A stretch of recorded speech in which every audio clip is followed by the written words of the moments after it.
Hey guys, how you doing? My name is Lena. Welcome back to another video. So today we're going to once again talk about underrated books because honestly it's one of my favorite things to record about. I just really like finding really hidden gems. So today we have a mix of fantasy and some sci-fi, though it's mostly fantasy, honestly. So I have, I believe, 10 or 11 books. So without further ado, let's just get started. So the first one that I have here is We Are the Dead by Mike Shackle. I have recently talked about this one because I really like it. And it's an extremely underrated, dark fantasy. I don't know why anyone is talking about this book, honestly. It's just so solid. I just don't understand. But basically we're going to follow a story about an occupation. We had this really powerful empire, and they were fighting this kind of tribe that lived outside the empire in itself. And you know, they weren't really that advanced, but one day they come back, they have extremely strong armor, they have magic, and they basically sweep the empire in a couple of days. They start basically occupying all the important cities, and we're going to follow 5 different POVs. We're going to follow one of the bad guys, which is super interesting. A soldier that was dismissed for being a coward. We have the leader of the rebellion. Then we also have a child that is trying to fight against these invaders also. And then we have a mother that is just working as a spy. It's just so cool. It's pretty dark, extremely heavy on the torture aspect, so careful with that. But I actually really like this. I really like all the different characters. Even though 5 is a good chunk of characters to follow, I like them all basically, and following them. One of them I was just like, oh, he's so fucking stupid. But in the end, I like him quite enough. So yeah, I highly recommend this one. It's super cool. The ending is quite satisfying. I really want to read book 2, but I have to wait a little bit. Still, I really liked it. I highly recommend this one. Also, the magic is just super interesting. I really need to know more because it's not overly explained in this book, and I want to know more. I need to know more. Then I have here another quite recent read of mine. This is The Bone Shard Daughter by Andrea Stewart, and I quite enjoy this. And even though I saw this book around last year when it was supposed to come out, I really haven't seen it that much since then. Some of my friends have read it, but not really that much people outside them actually. And it's super cool. I feel like it's quite an original take on fantasy, and basically in this one we're going to follow mostly 3 POVs, though we have more sometimes. The first one, and for me the most interesting one, is the Emperor's daughter. She is basically trying to learn this bone shard magic, and it's basically about making constructs out of parts of different animals and making them kind of alive. And you have to just mess with some adjustments, and put some runes in there. It's just so cool. The magic system in this book is fucking unbelievable. I loved it. It was one of my favorite parts. That's probably why the Emperor's Daughter was my favorite POV. Then we also have Jovis, who is kind of a thief, and he's this kind of honorable thief, so I'm sure many people are going to like his POV. But in the first part, he's basically on an island that suddenly starts sinking. And he's just like, what the hell is going on? So he's starting to investigate what the hell is happening, and something is apparently kind of wrong with the empire. And then the last, we can call it 2 POVs because they are kind of intertwined. We are basically set on another part of the empire, and we're going to follow a revolution. And that part was really interesting, though I feel like the dual POV for that wasn't really that necessary, but I still really like it. There's another POV that I'm not going to spoil, but it's there. It's there. I really like this. I think that it's extremely underrated. It's also set at an island empire at sea, so it's really different from your usual European fantasy.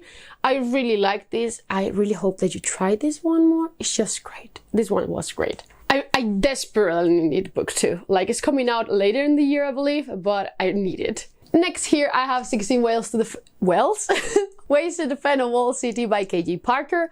I really like this book. It's basically about following a siege city, and I really like strategy and political intrigue, court intrigue in books. So if you really like a strategy or you're an engineer, you're probably going to really like this, because the main character is the general of the engineer corps, and it's just so cool because we have an unreliable narrator.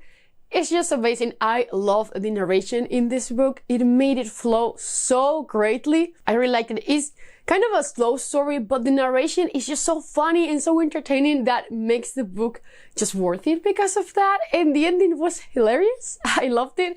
I really want to read the next book, which is kind of a standalone, because we follow different people in every single one of these books. And the next one is How to Rule an Empire and Get Away with It. It's just so cool. I really like this first one. It's not one of my favorite books, but it's just so funny and so entertaining. So if you're looking for like a funny and straight to the point read, you're probably going to really like 16 Ways to Defend a Walled City. Then we have here a weird one. This is Beneath the Rising by Premi Mohammed. And I didn't love this book when I first read it, but the thing is, this is so original. I really like that part of it, so I really want to read the sequel to see if I change my mind a little bit. But basically in this one, we're going to follow Nick, and he always has this best friend called Johnny. She is basically a child prodigy, so they're very different from one another.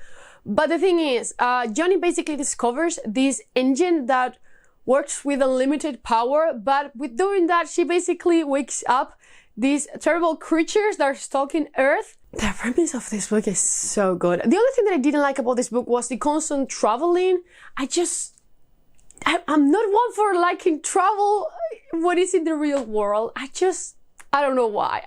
But this, especially a scene here where we have kind of a teleportation part, that was great. That part was great. So now that I think about it, I'm liking it more. With time, I'm liking it more. This is a great mix between fantasy, science fiction, and horror. So that aspect I really like. I'm still a little bit iffy about it, but I will still highly recommend that you try it. Not that many people have read it, but still, it's quite an interesting read nonetheless. Now we have one of my favorite books.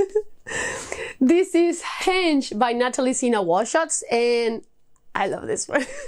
I will link up here by Gush review about it. I love this. In this one, we're basically going to follow Anna, and she works as a hench for villains. They are the people that just stand there when they have to record like a threatening video, that the people that brings them their coffee, stuff like that, you know. So one day when Anna is working, she is basically kind of almost killed by Super Collider, who is like the #1 superhero. And she's just like, they don't give a fuck about anyone else. Like, what if they are actually one of the main causes of death in this planet and not the villains? She starts doing this kind of investigation, and she ends up basically working again for the villains, being just like, you know what, we're going to fuck with the heroes because they are pieces of shit. And she's right. This book is great. If you like The Boys, you're gonna like it. You're gonna like this. If you have watched Invincible, you're probably going to like this one too. It was fantastic. It was fantastic. Thank you so much for this recommendation because it was great. This is going to make my favorite books of the year list. I really want to reread it because it's just so different, such a different take on the superhero trope. Like, she doesn't have any powers or anything. It's just great. It was such a great take. I love this book so much. I highly recommend this one. It's again, not in the slower side, but you know, because she doesn't have superpowers, we don't have like a gigantic effects or anything like that. She's just like really screwing with them, just with internet posts and such. It's just great. It's just great. Again, if you like Invincible or The Voice, you're going to love this book. The next one that I have here is Priest of Bones by Peter McLean. Every time I said Brian McLean, I'm so sorry. It's because he's the author of the Polar Rage trilogy and I always mess up. But basically, this is a gang story. I quite enjoyed it. I think it's quite underrated, this book. Honestly, I think so many people will like this if they just try it, because we're going to follow Thomas Piety. He's sent to war. He used to have this super cool gang in this town. He's sent to war. He basically managed to go back home, and now he's trying to build his gang up again, and the pious man. And it's just so cool. Yeah, again, if you like Peaky Blinders, you're going to really like this book. If you like the trope of slowly building up power, you're going to also really like this book. On the dark fantasy spectrum, but really not that dark. Like, it's fine. It's fine. There's nothing like outrageously dark in here. Just like the world is pretty like dark and depressing in general. Some points were established at the end of this book that I'm really curious to continue. Please read this book. It's super fun, super light. It is not even 400 pages long. Like, it's really a short book for being a fantasy. So I highly recommend you check out this one. Then, because in the previous video I included Rules for Banishing, I'm just going to include Hold by the Tide by Melinda Salisbury. I really like this book. This book was a discovery. Like, we basically started this book following this girl, and she tells us that she basically lives with a murderer, and she has these rules to just not get killed, basically. But apparently something really wrong is going on also in this village. They live pretty apart from them, but someone is killing the cows. Some people start going missing. Oh my god, this book was so good. The ending is incredible. Oh my god, this author just did it. Like, she did it. If you have read this book, you know what I'm talking about. But I really liked it. I thought it was going to be a thriller. For some reason, said, I think this is in the 1900s, might be, or even before that. But I don't know, I just thought it was a thriller mystery book. But it really isn't. It's fantasy horror, and I loved it. I loved it. I'm not going to tell you the twist, the fantasy twist, even though I have told it before.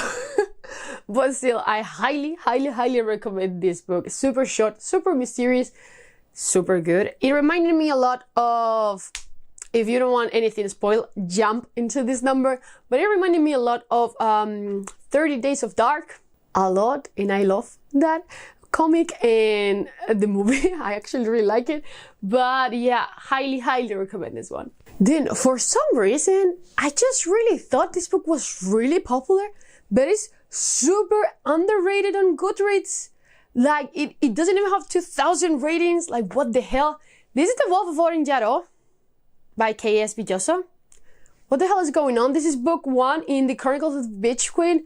I understand that it might subvert your expectations a little bit because it's weird. It's about a queen, but she doesn't really do anything queenly in this book. But I was so surprised. Like, I thought this book was so much more popular. Read The Wolf of Oren-Yaro. Like, what the hell? What the hell is going on? But basically in this one, we're going to follow Queen Talil. And she has basically been ruling on her own for years after her husband disappeared.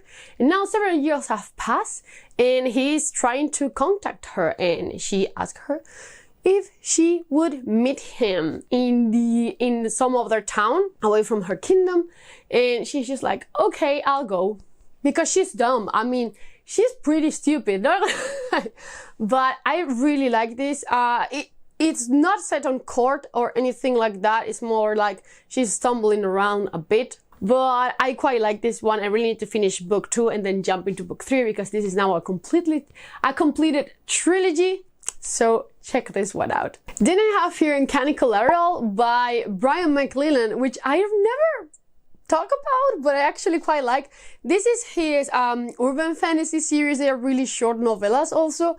And in this one, we're going to follow Alex, and he is basically a reaper, meaning that he collects deaths. Basically, he hunts down people and such. This is a world full of magical creatures. And one day, Death basically asks him to go find this thief and return this stolen property. He doesn't know what it is, and he's going to do this with the help of his friend Maggie, who is a fucking gin. It's just so cool. I love the relationship between these two in this book. I really, really like it. If you're looking for like really fast, enjoyable reads, highly recommend this one. And then I'm going to recommend you The Fisherman, even though outside booktube this book is very well known and loved.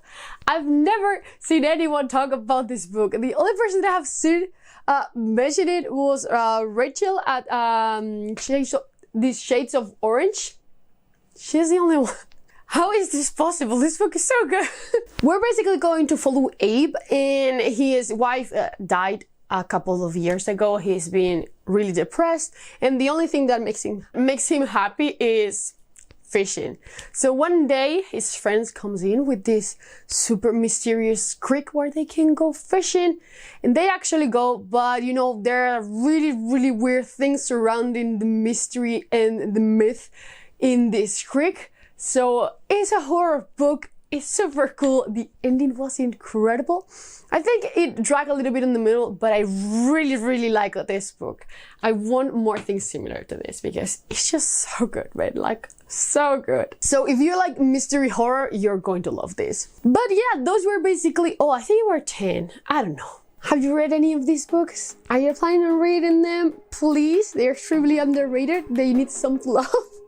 But as always, I will see you in the next one. Bye.